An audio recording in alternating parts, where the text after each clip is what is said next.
Sunday suspense, শুধুমাত্র মির্চি 98.3-তে।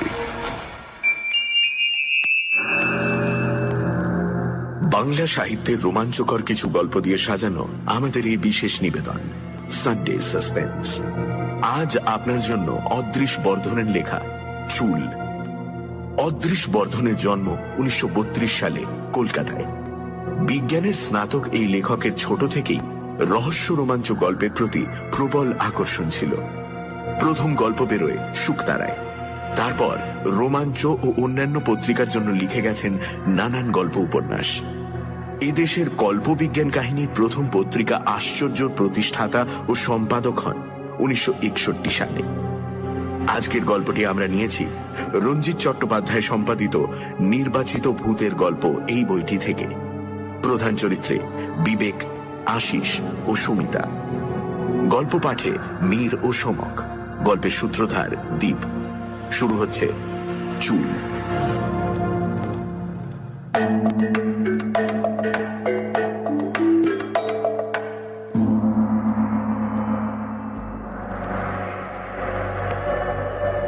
যে কাহিনীটা আপনাদের আজ বলতে যাচ্ছি তা বিশ্বাস করা না করাটা আপনাদের উপর।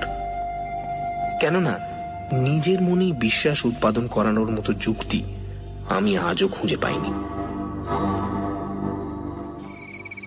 বেশ কয়েক বছর আগেকার কথা। সালটা খুব সম্ভব 1932। রাত 10:30 বেজে গেছে। শুতে যাবার উদ্যোগ করছি, এমন সময় সদর দরজার কলিং বেলটা বেজে উঠল। আর তার মিনিট খানেক পরেই বিবেকের পুরনো চাকর রাধু হাতে তুলে দিল উপরে লাল পেন্সিলে জরুরি লেখা ভারী এনভেলপটা। ভেতরে কয়েক তাড়া কাগজে দ্রুত হাতে লেখা একটা চিঠি। ড্রয়িং রুমের সোফায় পাশাপাশি বসে আমি আর রমিতা চিঠিটা পড়তে শুরু করলাম। প্রিয় আশিস, সময় খুব অল্প, তাই যথাসম্ভব সংক্ষেপ করে আমার এই কাহিনীটা তোমায় বলে যেতে চাই। এই চিঠি আমার স্বীকৃতিপত্র। প্রয়োজন হলে যথাস্থানে এটা হাজির করার অধিকারও তোমার রইল। প্রায় বছর খানেক আগে ফ্রি স্কুল স্ট্রিট ধরে বাড়ি ফিরছিলাম। রাত তখন প্রায় 9টা। আশপাশের কয়েকটি দোকান বন্ধ হয়ে গেছে, আরো কয়েকটি বন্ধ হচ্ছে। এমন সময় হঠাৎ চোখ পড়ল একটা কিউরিওর দোকানের ওপর। দোকানটা খুব বড় নয়। বাইরের ধুলো পড়া কাচের শোকেসে পুরনো আমলের বহু দর্শনীয় বস্তু থরে থরে সাজানো। জানোই তো আমার হবি কি। দাঁড়িয়ে পড়লাম সেখানে। শোকেসের একেবারে পেছন দিকে একটা শেলফের উপর দেখলাম একটা গোলাকার তামার ডিবে। ডিবেটার আকার মোটেই পাউডার কেসের মতো নয়।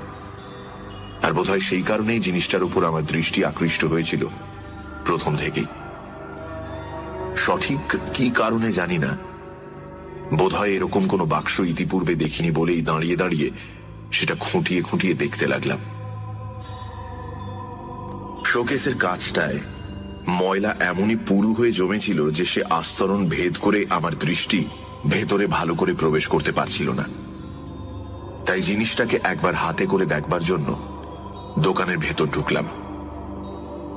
কাউন্টারের পেছন থেকে এগিয়ে এলো অবিশ্বাস্য রকমের বৃদ্ধ এক চীনাম্যান। ওয়েলকাম বাবু, ওয়েলকাম। ভাঙা ভাঙা ইংরেজিতে সে আমায় কৌটো সম্বন্ধে অনেক কথা বলল। ডিবেটা ছিল বেশ ভারী, আগাগোড়া তামা দিয়ে তৈরি, গোলাকার, 4 ইঞ্চি উঁচু আর ব্যাস প্রায় 3 ইঞ্চি। ভেতরে একটা কিছু জিনিস নিশ্চয়ই ছিল, কেননা ঝাঁকানি দিলে ভেতরে সেটা নড়ে ওঠার শব্দ শুনতে পাচ্ছিলাম। কিন্তু কৌটোটাকে কেউ নাকি আজ পর্যন্ত খুলতে পারেনি। চীনাম্যানটি এটি কিনেছিল চট্টগ্রাম থেকে সদ্য আসা এক জাহাজের খালাসির কাছ থেকে। কিন্তু পৃথিবীর কোন অংশ থেকে ডিবেটির আবির্ভাব ঘটেছে সে সম্বন্ধে কোনো তথ্যই সে আমায় দিতে পারল না।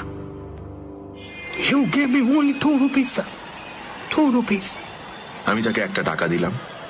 ডিবেটি নিয়ে বাড়ি ফিরে সিধে গেলাম আমার ছোট্ট ওয়ার্কশপটায়। প্রথমেই কৌটোটাকে ঘুরিয়ে ফিরিয়ে ভালো করে জোর আলোয় পরীক্ষা করলাম। সেটার গঠনভঙ্গি থেকেই মনে হলো বহু পুরনো আমলের সামগ্রী সেটি। এমনকি ডিবেটা তৈরি করার সময় লেদের ব্যবহারও করা হয়নি, আগা গোড়া হাতে তৈরি। কৌটোর ঢাকনির ওপর এক সময় একটা কিছু খোদাই করে লেখা হয়েছিল, কিন্তু উকো দিয়ে ঘষে সেটুকুও তুলে ফেলা হয়েছে। এরপর আমার কাজ হলো ডিবেটার কোনো ক্ষতি না করে ঢাকনাটিকে খোলার ব্যবস্থা করা। ডালাটা এমনই এঁটে বসে গেছিল যে শুধু হাতের জোরে অথবা কোনো মামুলি পদ্ধতিতে তা খোলা অসম্ভব। অতএব বিজ্ঞানের শরণ নিতে হলো। প্রথমেই আমি ডিবেটার ডালার নিচের দিক করে এক ডিশ গ্লিসারিনে 1 হপ্তাহ চুবিয়ে রাখলাম। ইতিমধ্যে তামার পাত কেটে তৈরি করে ফেললাম 2টি কলার, একটা কৌটোটির জন্য, অপরটি কৌটোর ঢাকনির জন্য। 7 দিন কেটে যাবার পর আমি নাট স্ক্রু দিয়ে কলার দুটোকে বেশ শক্ত করে লাগিয়ে দিলাম।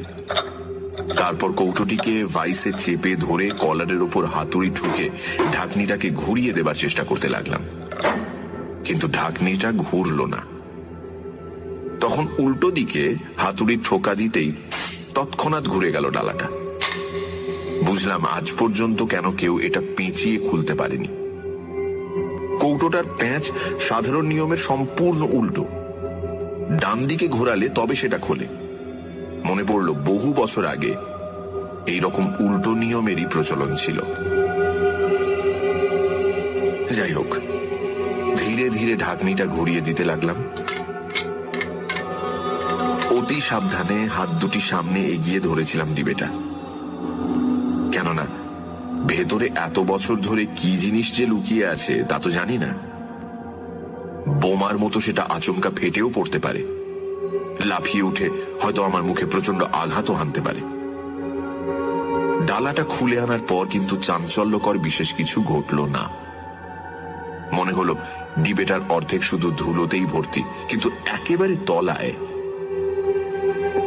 তলায় ছিল বিনুনি পাকানো খানিকটা কোঁচকানো চুল। সিধে করে ধরলে লম্বায় সেটি প্রায় 9 ইঞ্চি আর প্রায় একটা পেন্সিলের মতো মোটা। বিনুনির 2-1টি পাক খুলে দেখলাম অতি সূক্ষ্ম শত শত চুলের সমষ্টি ছাড়া আর কিচ্ছু সেখানে নেই। কিন্তু চুলগুলির ওপর নোংরা এমনই জমাট বেঁধে রয়েছে যে উল্লেখযোগ্য আর কিছুই দেখতে পেলাম না। সুতরাং সেগুলোকে পরিষ্কার করাই হলো আমার পরবর্তী কাজ।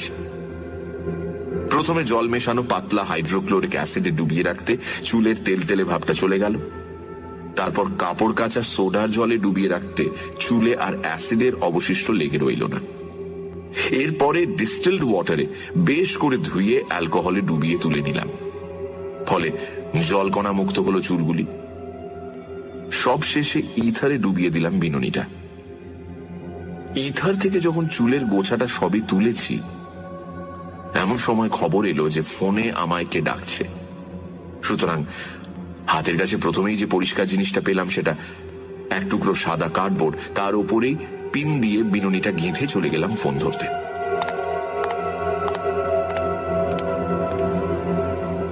পরে যখন চুলের গুচ্ছটাকে ভালোভাবে পরীক্ষা করলাম, একটি বিষয় দেখে যেমনই আশ্চর্য হলাম তেমনই হলাম কৌতূহলী।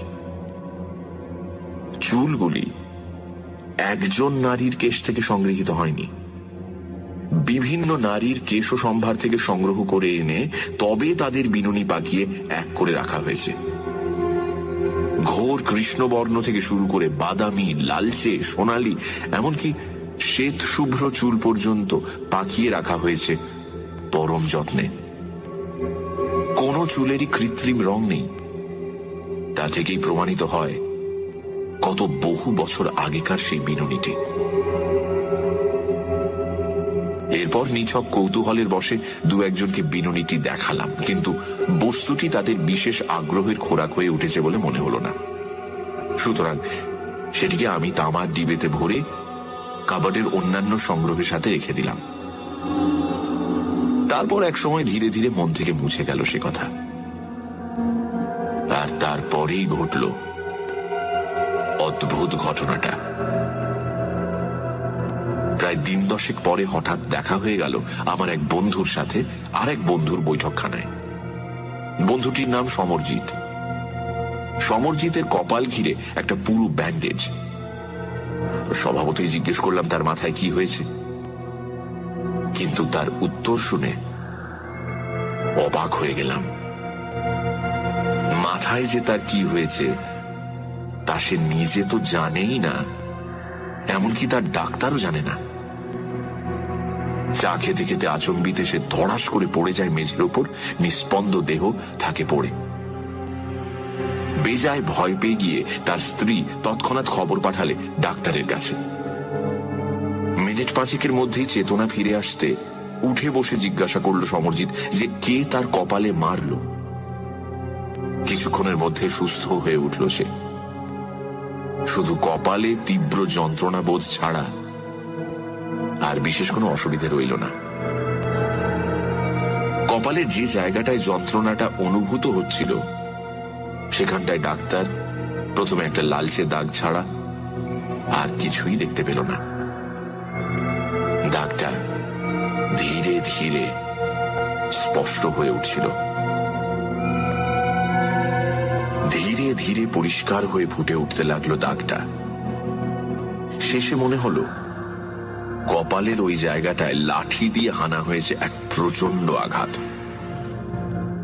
পরের দিন দাগটা সেই রকমই রইল, তবে দেখা গেল দাগটার চারদিকে বেষ্টন করে গোল ভাবে ফুটে উঠেছে থেঁতলে যাওয়ার মতো একটা চিহ্ন, নীলচে কালশিটের আভা। তারপর ধীরে ধীরে সব ভালো হয়ে আসতে লাগলো। ব্যান্ডেজ খুলে সমরজিৎ দাগটা আমায় দেখালো। গোলাকার কালশিটের মাঝে ঈষৎ বাঁকানো রক্তবর্ণ একটা দাগ ছাড়া আর কিছুই নেই। বিশ্রী কৃমি কীটের মতো লাল আভা নিয়ে প্রকট হয়ে রয়েছে দাগটা। ডাক্তারের মতে দুর্বলতাবশত হঠাৎ মাথা ঘুরে যাওয়ার ফলে পড়ে যায় সমরজিৎ। সেই সময় কোন রকমের মাথাটা ঠুকে যাওয়ার ফলেই এই বিপত্তির সৃষ্টি। ডাক্তারের যুক্তিহীন মতের এখানেই সমাপ্তি। প্রায় মাসখানেক পরে সুমিতা বলল, সত্যি তোমার ওয়ার্কশপটা একটু গোছগাছ করা দরকার। মা গো, কি নোংরা। তাই নাকি? আগে হ্যাঁ মশাই, কোনো ভদ্রলোক কি ওখানে কাজ করতে পারে? শুনে দীর্ঘশ্বাস ফেললাম আমি। কিন্তু সুমিতা ছাড়বার পাত্রী নয়। কোমরে আঁচল জড়িয়ে এক হাতে ঝাঁটা আর অন্য হাতে আমাকে ধরে যাত্রা করলো ওয়ার্কশপের দিকে। পরিষ্কার করার মধ্যে কাজ ছিল শুধু ঘরের বিভিন্ন জায়গা থেকে যন্ত্রপাতিগুলো সংগ্রহ করে শেলফের যথাস্থানে রক্ষা করা আর মেঝের বাজে জিনিস দেখলেই তুলে জঞ্জাল গাদায় স্তূপীকৃত করা। আর তার মাঝেই সবিরাম চলতে লাগলো সুমিতার বকবক। তোর বাবা, ভালো লাগে না, সব যেন আমার জ্বালা। নিজে করবে কাজ আর সেগুলোকে সব। প্রথমেই আমার দৃষ্টি আকৃষ্ট হলো এক টুকরো সাদা কার্ডবোর্ডের ওপর। এটা সেই বোর্ড যার উপর আমি টেলিফোন কল আসার জন্য চুলের গুচ্ছটা রেখে গিয়েছিলাম।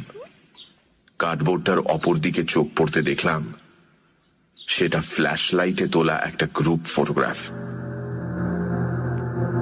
বন্ধু বান্ধবদের মধ্যে আমিও আছি সেই ফটোতে। সুমিতা ফটোগ্রাফটার দিকে তাকিয়েছিল, হঠাৎ সে বলে উঠল, আচ্ছা, সমরজিৎ বাবুর কপালে ওটা কিসের দাগ বলো তো? আমি সেদিকে তাকালাম আর দেখলাম না, কোনো ভুল হয়নি আমার। সেই একই দাগ যে দাগ দেখেছিলাম 1 মাস আগে সমরজিতের কপালে, সেই রকমই কিছুটা বাঁকানো রক্তবর্ণ চিহ্ন।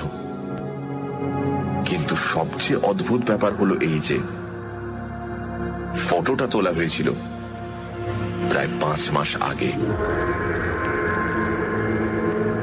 এরপর আমরা ফটোগ্রাফের পেছন দিকটা লক্ষ্য করলাম। দেখলাম একটা আবছা বাদামি রেখা। ইথার থেকে তুলে নিয়ে পিন দিয়ে গেঁথে শুকোতে দিয়ে গিয়েছিলাম। রেখাটা নিশ্চয়ই সেই পিনেরই দাগ। আর তারপরে কার্ডবোর্ডটা ইথাটুকু শুষে নিয়েছে বলেই বিপরীত দিকে সমরজিতের কপালে ফুটে উঠেছে এই দাগটা। পিনের দাগের মধ্যে দিয়ে একটা ছুঁচ এফোঁড় ও ফোঁড় করে দিতে সত্যি সেটা এপাশে সমরজিতের কপালের সেই চিহ্নটার মধ্যে দিয়ে বেরিয়ে এলো। দুটো ঘটনাই একসাথে সংঘটিত হওয়াটা আপাত দৃষ্টিতে বেশ অদ্ভুত। এরপর কি জানি আমার মনে হলো আমি সময় সম্বন্ধে নিঃসন্দেহ হওয়ার প্রয়াস পেলাম। অবশেষে স্থির একটা সিদ্ধান্তেও পৌঁছলাম। একটা বিশেষ দিনে 4টে থেকে 4:15 সময় আমি ফটোগ্রাফটা পিন দিয়ে গেঁথেছিলাম, আর ঠিক সেই দিনই প্রায় 4:15 সময় সমরজিতের ওপর হয়েছিল সেই আশ্চর্য আক্রমণটা। এই সিদ্ধান্ত সম্বন্ধে আমার মনে সন্দেহের বাষ্পটুকু অবশিষ্ট রইল না। দুটো ঘটনার মধ্যেই রয়েছে বেশ স্পষ্ট একটা এককালীন সংঘটনের সম্পর্ক। এই কথাগুলোই একদিন চিন্তা করতে করতে আচমকা মনের মধ্যে উদয় হলো একটা মতলবের। পরীক্ষাটা একবার চেষ্টা করে দেখতে হবে। অবশ্য সমরজিৎ বেচারার উপর আর নয়, কেননা ইতিপূর্বেই তার উপর অজান্তেই তো বেশ একচোট হয়ে গেছে। আর তাছাড়া সে আমার বন্ধু তো বটেই। শত্রুদের প্রতি আমাদের যে সদয় ভাবাপন্ন হওয়া উচিত, এই হিতবাক্য আমার অজানা নয়।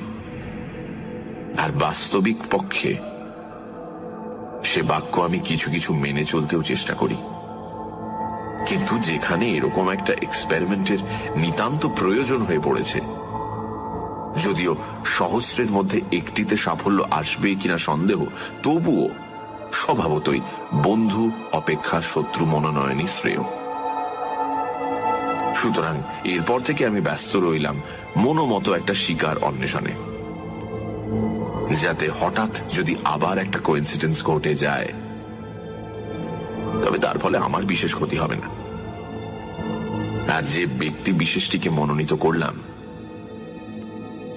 সে আমার পরবর্তী গৃহের অধিবাসিনী এক আয়া।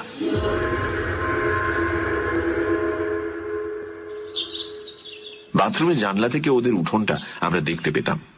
প্রায় লক্ষ্য করেছি শিশুটা যখন তার তত্ত্বাবধানে থাকতো আর আশপাশে যদি কাউকে না দেখা যেত, তখন শিশুটির সঙ্গে নিতান্ত অকারণে ব্যবহার করত অত্যন্ত হৃদয়হীনার মতো।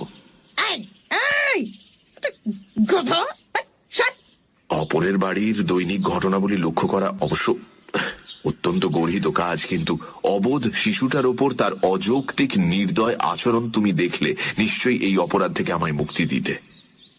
আমরা তো ওকে দু চোখে দেখতেই পারতাম না এর জন্য। আরো একটা ব্যাপারে মেজাজটা আমার তার উপর বিগড়েছিল। প্রথম যখন সে ও বাড়িতে এলো, বাগানের পাঁচিলটার উপর ঝুঁকে পড়ে গোলাপের গন্ধ শুকত। এতেই যদি ক্ষান্ত থাকতো তাহলে কিছুই হতো না, কিন্তু অনর্থক বোঁটা শুদ্ধ ফুলগুলো তুলতো আর ছুঁড়ে ফেলতো মাটিতে। অচিরেই সেই ঘটনার পুনরাবৃত্তি হওয়া আমি বন্ধ করলাম। পাঁচিলের ওপর থেকে সহজলভ্য কয়েকটি গোলাপ গাছের চারপাশে বড়শি দিয়ে এমন সুকৌশলে এক দুর্ভেদ্য ব্যারিকেড বানালাম যে পরের দিনই সকালে বেশ একটু হইচই শোনার পর 1 সপ্তাহ ধরে দেখেছিলাম আয়ার হাতে পুরো ব্যান্ডেজটা। মোটের ওপর আমার এক্সপেরিমেন্টের পক্ষে সম্পূর্ণ উপযুক্ত ব্যক্তি হলো সে। কাজেই আমার প্রথম কাজ হলো তার একটা ফটোগ্রাফ তুলে ফেলা। পরের দিন ঝলমলে রোদ্দুর ভরা সকালে যখন সে উঠোনে পায়চারি করছে, আমি বাথরুমের জানলা থেকে এরোপ্লেন ওড়ার মতো কি ওইরকম একটা বিদঘুটে শব্দ করতে সে মুখ তুলে তাকালো, আর তৎক্ষণাৎ শাটার টিপে দিলাম। প্রথম প্রিন্টটা যখন শুকলো, সেই রাতেই প্রায় 11টার সময় আমি চুলের বিনুনিটা নিয়ে তার কপালে দুটো পিন দিয়ে আটকে রাখলাম। অবশ্য নিজের এই নির্বোধ কার্যকলাপের জন্য হাসি পাচ্ছিল খুবই, কিন্তু নিতান্তই একটা ছেলে খেলা পরীক্ষার মতো সহজভাবে সেটাকে গ্রহণ করতে পেরেছিলাম। তারপর পিন লাগানো ফটোগ্রাফটা রেখে দিলাম ওয়ার্কশপের কাবার্ডে। Sunday suspense. শুধুমাত্র মির্চি 98.3-তে গল্পের পরবর্তী অংশ।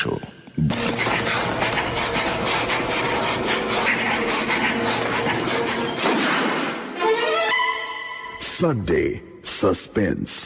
শুধুমাত্র মির্চি 98.3-তে।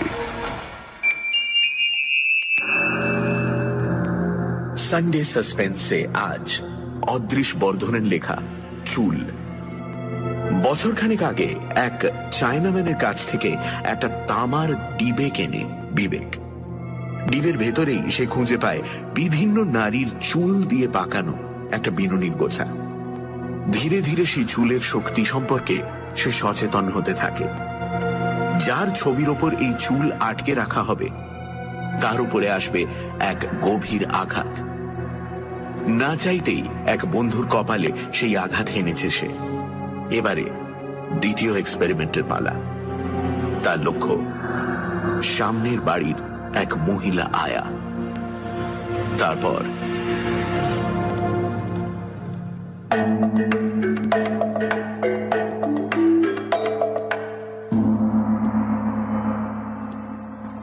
পরের দিন সন্ধ্যায় বাড়ি ফিরতে সুমিতা বলল, এই শুনেছো, আজকে সকালে নাকি পাশের বাড়ির আয়াটাকে বিছানায় মরে পড়ে থাকতে দেখা গেছে। কি জানি বাবা, এই তো দুদিন আগেই দেখলাম, কথা হলো, বলো বৌদি কেমন আছো, আমি বুঝতেই পারছি না। আরো অনেক কিছুই গড়গড় করে বলে গেল সুমিতা। লোক, বাপরে বাপ। লোকজন এ ব্যাপারে বেশ চঞ্চল হয়ে উঠেছে, পুলিশ এসে জোর তদন্ত শুরু করেছে, ইত্যাদি ইত্যাদি। মনে হলো চোখের সামনে ঘরের দেয়ালগুলো ঘুরতে শুরু করেছে।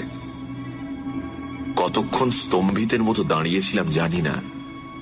অবশেষে আত্মসংবরণ করে নিয়ে প্রশ্ন করলাম, কি সে মারা গেছে, কিছু শুনেছ?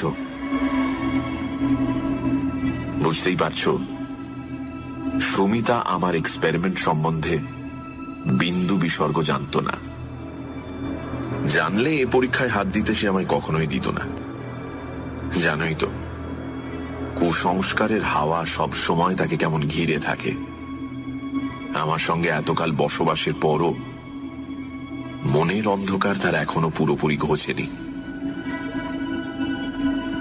যত তাড়াতাড়ি পারলাম সুমিতা চোখের আড়ালে যেতেই ওয়ার্কশপের কাবার্ড থেকে বার করলাম ফটোগ্রাফটা। আর জানি তুমি বিশ্বাস করবে না এই কথা, কিন্তু তাতে আমার কোনো ক্ষতি হবে না। বিনুনি থেকে যখন পিন দুটো খুলে নিলাম, দেখলাম আয়ার কপালে দুটি সুস্পষ্ট রক্তবর্ণ চিহ্ন।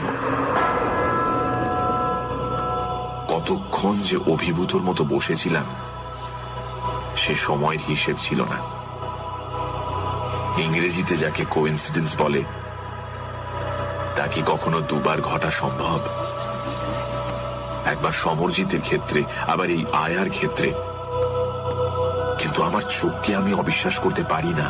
আমার চোখের সামনে আয়ার কপালে দুটি জলজলে রক্তবর্ণ বিন্দু আমার শিক্ষা সংস্কৃত মনকে যেন মৌন ভাষায় বিদ্রুপ করতে লাগলো। এই ব্যাপারে তখনকার মতো মনের মধ্যে যেটুকু অনুতাপের অগ্নিশিখা দেখা দিয়েছিল, ধীরে ধীরে তা নিভে গেল। প্রথমেই শুরু হলো আমার ব্যক্তিগত তদন্ত। কিভাবে আয়ার মৃত্যু ঘটেছে সে অনুসন্ধান করতে আমি উঠে পড়ে লাগলাম। পুলিশি রিপোর্টে অবশ্য ছিল মৃত্যুটা হয়েছে নিছক প্রকৃতির নিয়মানুযায়ী, অর্থাৎ ব্রেনের মধ্যে কয়েকটি শিরা অতিরিক্ত রক্তের চাপে ফেটে যাওয়ার ফলেই মৃত্যু এসেছে। কিন্তু শুধু একটি জায়গায় সব ডাক্তারদের বুদ্ধি ঘুলিয়ে গেল যে প্রকৃতির সেই নিয়মটি কি কারণে হঠাৎ কার্যকরী হয়ে ওঠে এমন মৃত্যু ডেকে আনলো।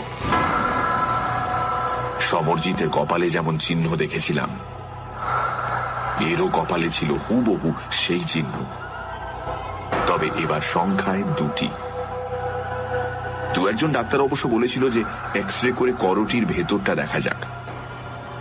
এক্স-রে ফটো উঠেছিল, কিন্তু আভ্যন্তরিক কোনো স্নায়ু বিকৃতি দেখা যায়নি। সুতরাং ব্যাপারটা শেষ হয়ে গেল এইখানে। কিন্তু আমার মাথা তখন চঞ্চল, হাজারটা চিন্তা ঘুরে বেড়াচ্ছে। শরীর খারাপ থাকার জন্য মাথা ঘুরে পড়ে যাওয়াটাও তো আয়ার পক্ষে সম্ভব। আরো তো কত কারণ থাকতে পারে। সত্যি কি ওই কেশগুচ্ছের সঙ্গে এই মৃত্যুর কোনো সম্পর্ক আছে? বাস্তবে ওইখানেই বিষয়টার ওপর আমি জবনিকা টেনে দিতে পারলাম না। সুতরাং আবার একটা পরীক্ষার জন্য খুঁজতে লাগলাম আর একজনকে। আর অনেক ভেবে চিনতে আমার বাড়ির উল্টো দিকের বাড়ির এক বাসিন্দাকে মনে মনে বেশ পছন্দ হয়ে গেল। লোকটি অবশ্য আয়ার মতো ততটা খারাপ ছিল না, কেননা নিষ্ঠুর প্রকৃতির মানুষ সে নয়, অন্তত নিজের ইচ্ছেই তো নয়। শুধু সারা দিন, বিশেষ করে গভীর রাত পর্যন্ত বেহালা বাজাবার এক বিদঘুটে নেশা তার ছিল। সুতরাং স্থির করলাম খুন করাটা উচিত হবে না, তার চেয়ে অল্পের ওপর দিয়ে একটু মজা করা যাক। মুশকিলটা হলো ফটো তোলা নিয়ে, কেননা বাইরে সে খুবই কম বেরোতো। যার সঙ্গে আমার দৈনিক একাধিকবার চোখাচোখি হচ্ছে, তার অগোচরে তারই মুখের পরিষ্কার ফটো তোলা যে কি কঠিন ব্যাপার তা তুমি উপলব্ধি করছো নিশ্চয়ই। যাই হোক, প্রায় দিন 15 পরে এই দিকটা আমি কোনো মতে কায়দা করে সামলে নিলাম। ফটোটা যদিও খুবই ছোট্ট হয়েছিল, কিন্তু পরে আমি সেটা বেশ বড় করে এনলার্জ করে নিলাম। সন্ধ্যের পর থেকে ওপরের একটা ঘরে বেশ অঙ্গভঙ্গি করে ছড়ি টানত ভদ্রলোক। এক নাগাড়ে টেনেই যেত, আর বিচিত্র সব রাগরাগিনীর স্বরলহরীতে ভরিয়ে তুলত আকাশ বাতাস। সুতরাং রাতের খাওয়া সাঙ্গ হলে আমি গেলাম আমার ওয়ার্কশপে জানলায়, অপেক্ষা করতে লাগলাম সেখানে। খেয়ে দিয়ে এসে লোকটি যখন আবার ছড়ি তুলল, আমিও তুলে নিলাম আমার চুলের গোছাটি। সে যখন ছড়ি ছোঁয়ালো বেহালার তারে, আমি বিনুনি দিয়ে স্পর্শ করলাম ফটোটি আলতো ভাবে। প্রথম যখন বিনুনিটা ছুঁয়ে গেল ফটোটা, ভদ্রলোকের বেহালা থেকে উত্থিত হলো এক বেসুরো শব্দ। এতে আমার মনটা তৃপ্ত হলো না। আবার ধীরে ধীরে বিনুনি ছোঁয়ালাম ফটোটিতে। এবার আর কোনো সন্দেহই রইল না। অত্যন্ত ক্ষিপ্রভাবে কাঁধ থেকে সে নামিয়ে নিল বাদ্যযন্ত্রটি এবং প্রায় মিনিট 5 ধরে ডাঙায় ওঠা মাছের মতো খাবি খেতে লাগলো। তার ছটফটানি দেখে মনে হলো নিঃশ্বাস যেন তার রুদ্ধ হয়ে আসছে। উদ্গ্রীব হয়ে দেখতে দেখতে আমি এমন অবাক হয়ে গেলাম, মনে হলো যেন আমার নিজেরও নিঃশ্বাস ক্রিয়া বন্ধ হয়ে আসছে।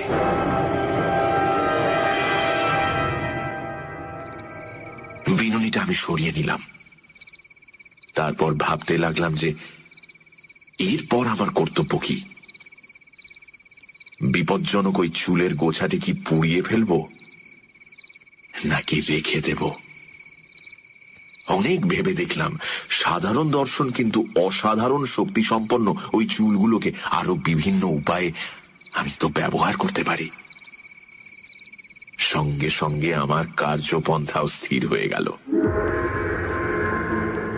আমার পরবর্তী এক্সপেরিমেন্টগুলোর বিশদ বিবরণ তোমায় বলতে গেলে একটা বই লিখে ফেলা দরকার।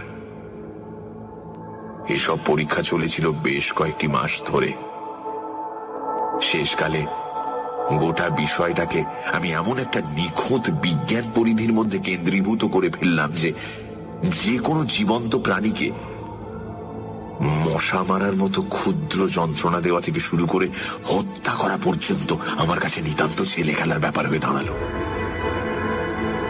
মনে রেখো, এ সাফল্য এসেছিল একটি পুরুষ, একটি নারী, অসংখ্য কুকুর, বিড়াল, খরগোশ আর চেতনা সম্পন্ন প্রাণীর বিনিময়ে।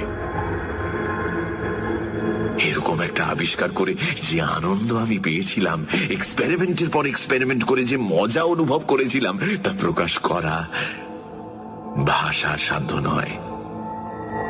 মনটা কেমন জানি এক নিষ্ঠুর আনন্দে উঠত ভোরে, আর বারবার সেই আনন্দেরই আস্বাদ পাওয়ার নেশায় মনটা ব্যাকুল হয়ে উঠত।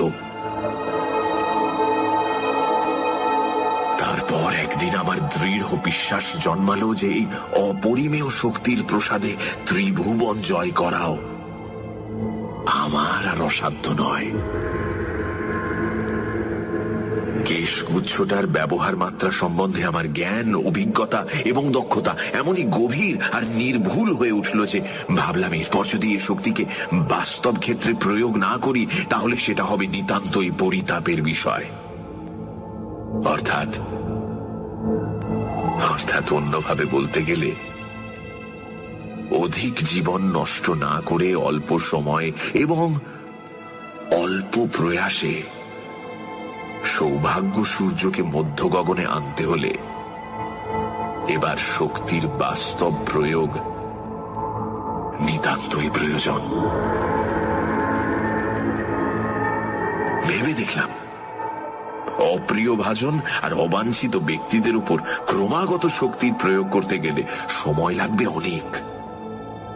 অর্থাৎ ধরা যাক যে লোকগুলোকে তুমি দুচক্ষে দেখতে পারো না, তাদের নামে মোটা টাকার ইন্স্যুরেন্স করে দিলে, এরপরেই তাদের মৃত্যু হওয়াটা নিতান্ত অস্বাভাবিক হয়ে দাঁড়াবে। সুতরাং অন্ততপক্ষে 1 বছর তো তোমাকে অপেক্ষা করতেই হবে। আর তাছাড়া কয়েকবার এইরকম মৃত্যু হওয়ার পর প্রত্যেকেরই মনে একটা খটকা লাগবে। তখনই কোম্পানির পেমেন্ট দেওয়া নিয়ে শুরু হবে হাঙ্গামা। ভাবতে ভাবতে আচমকা মস্তিষ্কের স্নায়ুগুলোর মধ্যে দিয়ে বিদ্যুৎ চমকের মতোই খেলে গেল এক অভিনব পরিকল্পনা। তোমার বোধহয় মনে থাকতে পারে যে কয়েক মাস আগে থেকে আমি রেস কোর্সের মাঠে যাতায়াত শুরু করেছিলাম, আর প্রতিটি বাজিতে মোটা টাকা ফেলেছি, তুলে এনেছি তার বহু গুণ অর্থ। তোমরা বলেছিলে হঠাৎ আমার উপর মা লক্ষ্মী সদয় হয়ে উঠেছেন, কেননা একটি বাজিতেও না হেরে স্বল্পকালের মধ্যে কয়েক লাখ টাকার মালিক হওয়ার এরকম নজির তোমাদের চোখে আর পড়েনি। কিন্তু আমার এই সৌভাগ্যের মূলে কি ছিল জানো?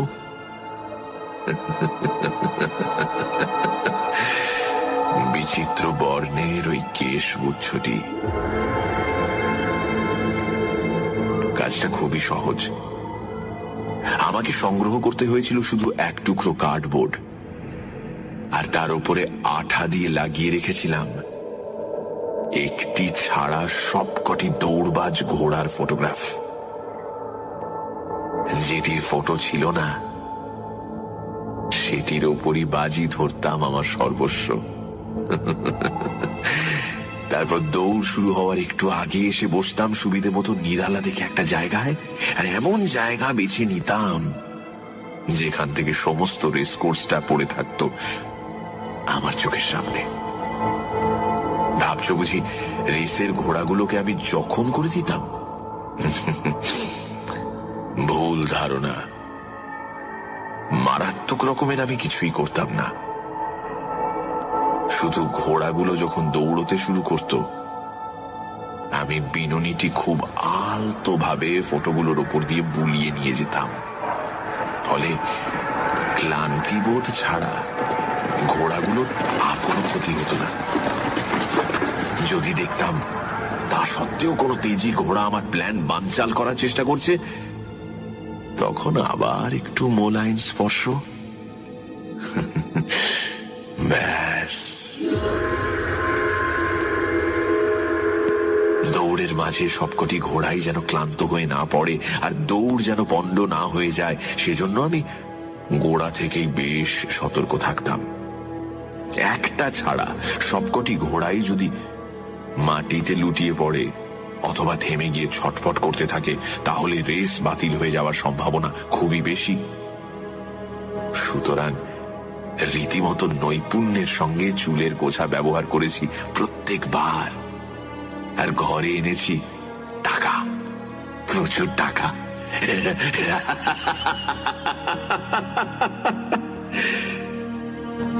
কিন্তু এজন্য আগে থেকেই আমায় দিতে হয়েছিল তিনটি মহড়া, আর প্রতিটি হয়েছিল অতীব চমৎকার। এই সময় থেকেই আমার মানসতটে আছড়ে পড়তে লাগলো একটির পর একটি পরিবর্তনের ঢেউ। তোমার কাছে সবই আজ স্বীকার করতে বসেছি, গোপন কিছুই করব না। সাধারণ মধ্যবিত্তের অনটনের মধ্যে থেকে অপরিমেয় ক্ষমতা আর অর্থ প্রাচুর্যের মধ্যে এসে পড়লে পরিবর্তন আসাটা স্বাভাবিক। আমি যে শুধু বৈভব স্রোতেই গা ভাসালাম তা নয়, সেই সাথে বিস্মৃত হলাম আমার আজন্মের শিক্ষা, নৈতিক নিষ্ঠা। ভুলে গেলাম আমার চরিত্রের বলিষ্ঠতা আর আদর্শ, ভুলে গেলাম আমার বিবাহিত জীবনের কর্তব্য। আমি মদ ধরলাম। একদিনেই আসক্তি আমার আসেনি। মনটা যখন বেজায় খুশি হয়ে উঠত, তখন খুশির মাত্রায় আরো দু এক পর্দার রং চড়াবার অভিলাষে দু এক চুমুক রঙিন পানীয়ের আস্বাদ গ্রহণ করতাম।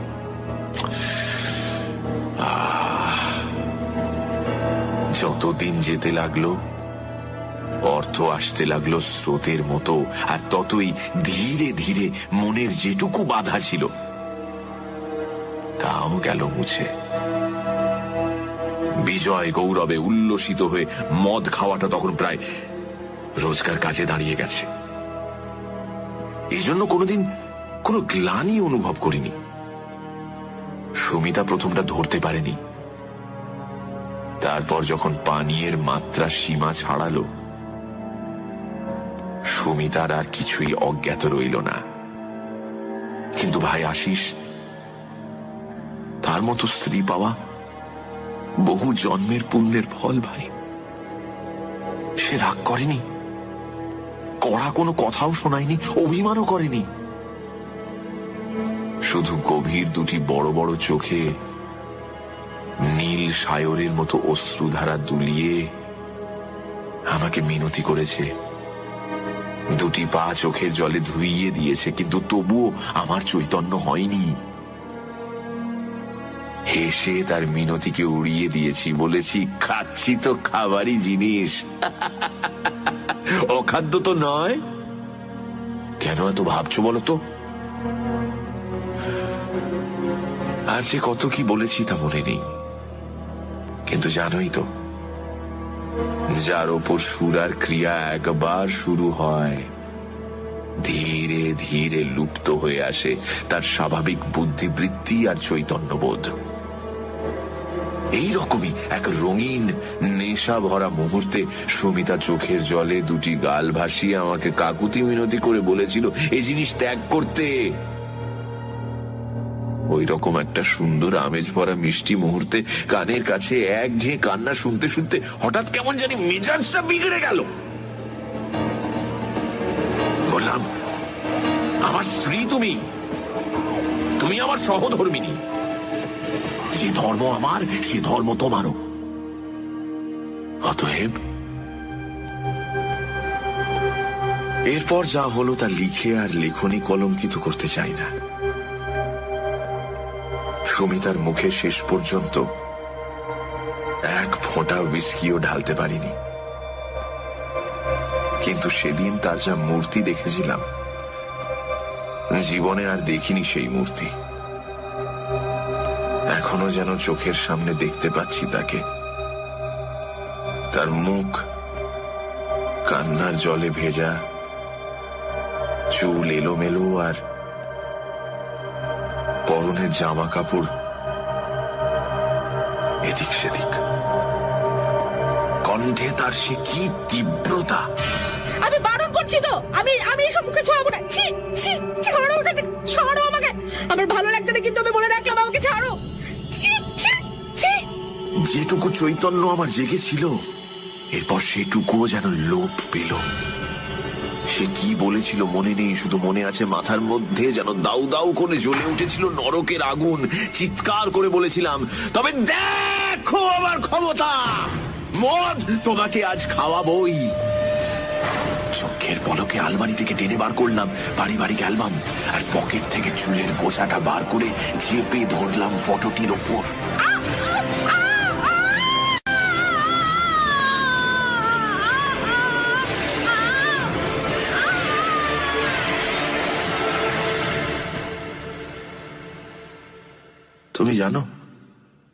তুমি জানো ডাক্তার বলেছে হৃদরোগে আক্রান্ত হয়ে সুমিতা মারা গেছে। হৃদরোগ, হ্যাঁ তা সত্যি ছিল। কতখানি উত্তেজনার পর শক্তির ওই আকস্মিক আঘাত তার দুর্বল হৃদযন্ত্র বহন করতে পারেনি। চিরদিনের মতো বন্ধ হয়ে গেছে। তারপরে দিনের পর দিন কেটে গেছে, সপ্তাহের পর সপ্তাহ। রাতের ঘুম আমায় ত্যাগ করেছে, অনুভব করতে পারি না খিদে তেষ্টার জ্বালা। চোখ বুঝলেই চোখের সামনে দেখি উস্কো খুস্কো কেশে, আলু থালু বেশে বিস্ফারিত চোখে সুমিতার সেই মূর্তি, যে মূর্তি জীবনে একবারই দেখেছিলাম। আর চোখ খুললেই মাথার মধ্যে অনুভব করি এক যন্ত্রণা। রাত দিন একটি চিন্তা অক্টোপাসের মতো মারণ বাহু দিয়ে আঁকড়ে রয়েছে আমার মস্তিষ্কের স্নায়ুগুলোকে। নির্মল নিষ্ঠুর নির্দয় ভাবে শোষণ করছে, পিষণ করছে আমার মস্তিষ্ককে। আমার স্ত্রীর হত্যাকারী আমি স্বয়ং, শ্রী বিবেক রায়। এছাড়া আর কোনো চিন্তা আমার নেই। আমি বুঝতে পারছি আমি পাগল হয়ে যাচ্ছি। রাত দিন বিড়বিড় করে কি সব বকি, ভালোবাসি একা থাকতে, এমনকি রাধুও সামনে এসে পড়লে উঠি আঁতকে। এই বুঝি সে ধরে ফেললো আমার অপরাধ।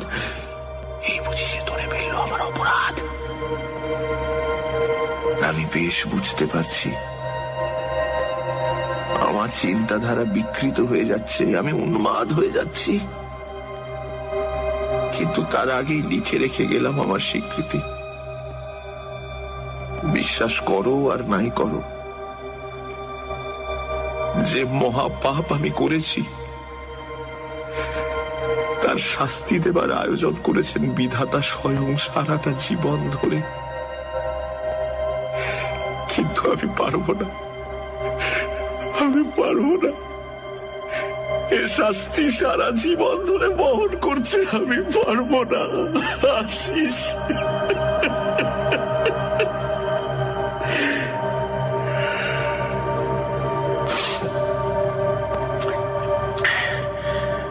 ইতি তোমার বিবেক।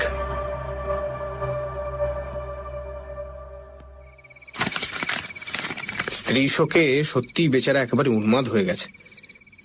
চিঠিটা ভাঁজ করতে করতে বললাম আমি, ওগো, আমার ভীষণ ভীষণ ভয় করছে। আমার মনে হচ্ছে এক্ষুনি কোনো বিপদ হবে। আমাদের এক্ষুনি এখান থেকে যেতে হবে। তুমি চলো প্লিজ, তুমি চলো এক্ষুনি। বলতে বলতে রমিতার দুই চোখ জলে ভরে ওঠে।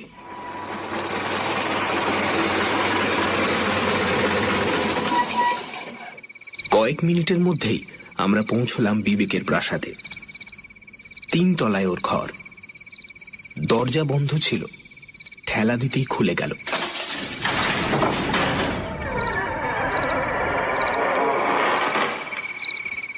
প্রথমে ঘরে কাউকে চোখে পড়ল না। নিবিড় নিঃশব্দে ঘরের আবহাওয়া থমথমে হয়ে উঠেছে। টেবিলের ওপর রাখা একটা টেবিল ল্যাম্পের মৃদু আলোয় রহস্য ঘন আধারিতে ভরে উঠেছে ঘরটা। চারদিকে ভালো করে চোখ বোলাতে গিয়ে দৃষ্টি পড়ল বিছানার উপর শুয়ে থাকা একটি দেহের উপর। এগিয়ে গেলাম। বহুদিনের দাড়ি গোঁফে মুখ আচ্ছন্ন থাকলেও বিবেককে চিনতে আমাদের দেরি হলো না। সে যেন গভীরভাবে ঘুমোচ্ছে, মুখটা শান্ত। কপালের ডান দিকে একটা বীভৎস রক্তবর্ণ ক্ষত চিহ্ন। চিহ্নটিকে গোলাকার ভাবে ঘিরে রয়েছে নীলচে কালশিটের সুস্পষ্ট দাগ। পাশেই পড়ে রয়েছে একটা ফটোগ্রাফ। আলোর কাছে ধরলাম সেটা। বিবেকের ফটো। তার প্রশস্ত কপালের মাঝে বিদ্ধ একটা পিন আর একটা চুলের গোছা। পিনটা আর চুলগুলো সরিয়ে আনতে যা দেখলাম, তাতে আমার মেরুদণ্ডের মধ্যে দিয়ে একটা হিম শীতল স্রোত বয়ে গেল। ফটোতে বিবেকের কপালে উজ্জ্বল হয়ে জেগে রয়েছে একটা রক্তবর্ণ চিহ্ন।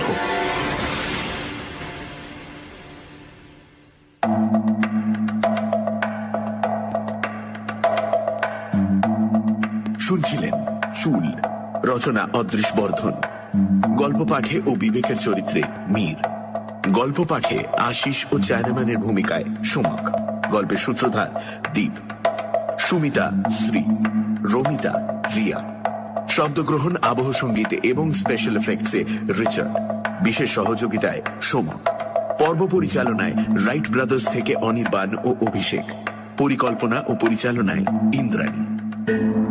আগামী সপ্তাহে ঠিক এই সময় আরো একটি রোমাঞ্চকর গল্প নিয়ে হাজির হবে সানডে সাসপেন্স।